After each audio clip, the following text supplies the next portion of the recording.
Hello साथीहरू, आज फेरि म केकको रेसिपी लिएर आएको छु र यहाँ हेर्नुहोस्। एउटा बोलमा 3 अन्डा फुटाएर यहाँ हालिसकेको छु र यसमा रिफाइन मिलाउँदैछु र यसमा रिफाइन मिलाएर राम्रोसँगले मिक्स गर्नेछु।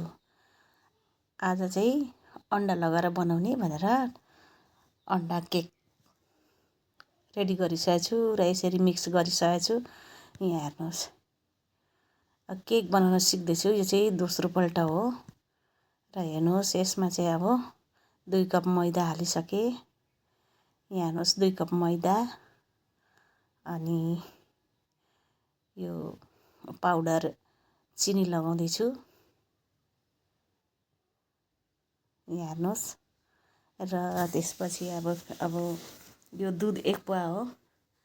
कति लाग्दो रहेछ ट्राई गरेको, कति युज हुँदो रहेछ भनेर नि। अब यसमा आधा चम्मच खाने सोडा लगाइसकेँ र यसमा राम्रोसँगले मिक्स गर्नेछु। यहाँ हेर्नुहोस्, दुध लगाएर यसरी दुध लगाएर राम्रोसँगले मिक्स गर्दैछु। यतिको मिक्स भयो, चम्मचले यसरी मिक्स गर्दैछु। अब यहाँ हेर्नुहोस्, यतिको अब डल्लो डल्लो छ। मजाले मिक्स गरिसकेर यसलाई अनि यहाँ हेर्नुहोस्, राम्रोसँगले मिक्स गरिसकेर अब यसलाई 20 मिनटको लागि छोपेर राखिदिनेछु।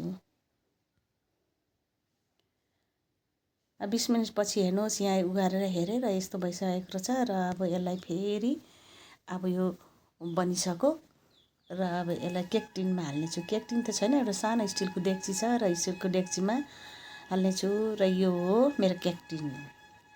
यहाँ केक बनाउने भाँडा बसाइसकेको छु र त्यसमा यहाँ हेर्नुहोस्, पेपर पहिला जस्तै पेपर यसरी लगाएर यो हालिसकेको छु र मैले बसाएँ 1 घन्टाको लागि। यहाँ हेर्नुहोस्, अब यो 1 घन्टाको लागि है। अब 1 घन्टापछि हेर्नुहोस्, 1 घन्टापछि हेर्दाखेरि केक पाकिसकेको छ र यहाँ हेर्नुहोस्, मैले यहाँ निकालिसकेको छु। राम्रै भएछ, हेर्दा पनि कलर पनि ठिकै रहेछ र यसलाई निकालेर यहाँ प्लेटमा राखेँ र गरम गरमै छ। यसलाई म काटेर देखाउँदैछु तपाईँहरूलाई। यहाँ हेर्नुहोस्,